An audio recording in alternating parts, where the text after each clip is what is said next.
Šī ir ārējā baterija. Tautā to sauc par powerbanku. Agrāk tā tika lietota katru dienu, bet tagad tā dzīvo atvilknē. Ilgstoši nelietojot bateriju, pastāv tās pašaizdegšanās risks. Pirms veicu eksperimentu, es vēlos pabrīdināt. Esmu profesionāls un zinu, ko daru. Nemēģiniet šo atkārtot. Baterija tiek caurdurta, un mēs redzam, kā sākas nekontrolējama degšana.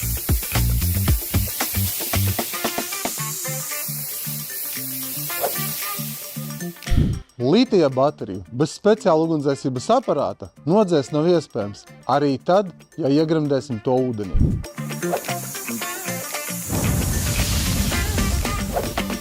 Cilvēka ķermenis ir labs temperatūras detektors.